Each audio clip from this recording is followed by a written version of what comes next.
Greetings, darling ones. My name is Lavon Proverbs. I'm a body and sex positive preacher, poet, educator, light and shadow worker. I do all the things. All the things are done by me, thanks to my creator and my ancestors. I am a spiritual liberation coach, helping people get free from toxic Christianity. I am a former pastor and current womanist healer, and I'm well aware of the ways in which American white supremacist Christianity has repressed, depressed, suppressed, oppressed people of color, Black women, queer folks, differently abled people, you name it, okay? The oppression, thanks to religion, thanks to Western religion, is real. And so I am here with a special message because this is about to be the high holy season of Christianity. Wednesday, February 26th marks the start of Lent. Now, for those of you who are not Christian or are not familiar with the season of Lent, it is a 40-day period that marks the time where we're supposed to be very reflective and pausing and taking time to think about everything that's about to go down up to the celebration of Easter. So if you remember Mel Gibson's movie, The Passion of the Christ, like that Passion Week, that whole week where Jesus was tortured, brutally, trigger warning, sexual violence, raped, and what do you call it? What's the word? Nails in his wrists. Crucified. There you go. As such, in the tradition, people tend to fast from something that brings them delight. It could be food.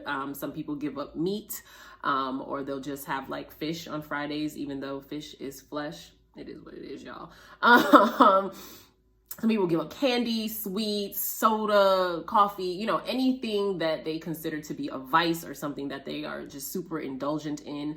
That is what people tend to do. Now, you might be like, but Lavon, aren't you a Christian? I mean, I am a Christian plus. I definitely practice ancient African traditions and ATRs, African traditional religions.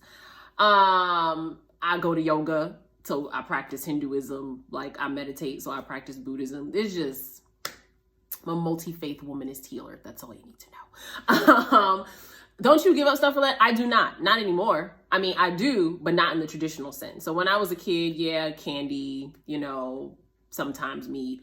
As an adult, I did give up social media, kind of like a digital detox sort of thing, which I think anyone should do regardless of your faith background or spiritual practices. But I am here with 3 things that we actually need to give up for Lent and beyond.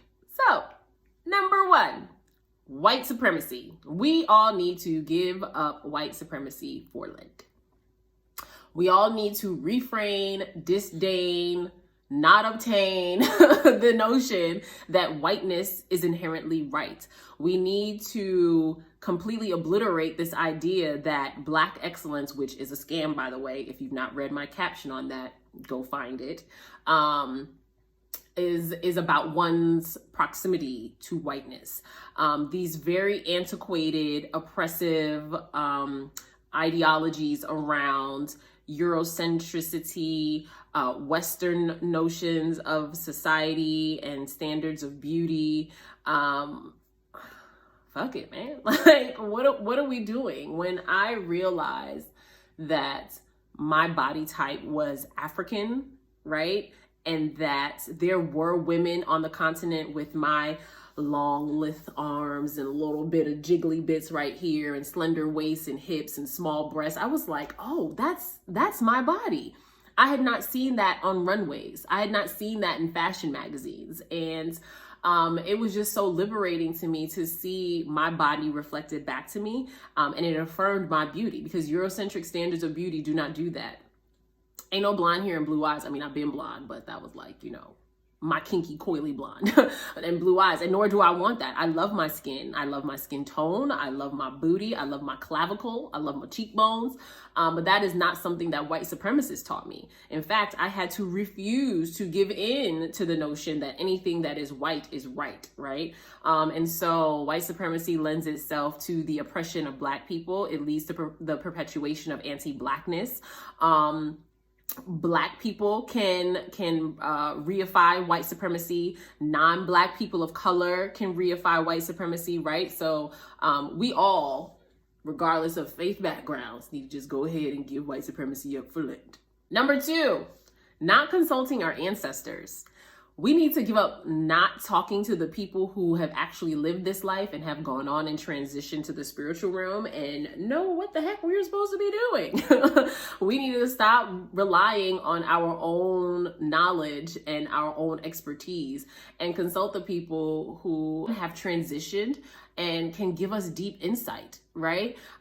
Particularly as a Black woman who grew up in church, when we talk about ancestors, they're often pulled from the Bible, right? We talk about Abraham, Isaac, and Jacob, and Sarah, Rebecca, and Leah, and Hagar. We talk about David and Bathsheba. Heck, we talk about Jesus, who is an ancestor. So why would it be okay for us to venerate these biblical ancestors whose blood is not running through our veins, and not be okay to venerate the ancestors whose literal blood is coursing through our veins? Why is it okay for me to lift up King Solomon, right, and Lydia in the New Testament, and not okay for me to lift up my great-great-great-great-grandmother or my great-great-great-great-granddaddy? Like, they're the reasons why I'm here in the first place. So, number 3, negative self-talk, bruh, sis, sib. Essentially, I want you to stop thinking that you are unworthy. And if you think that you are worthy, if you know that you are worthy, if you believe that you are worthy, you will make different decisions. You will not call them back. You will not text them back. You will not accept that offer.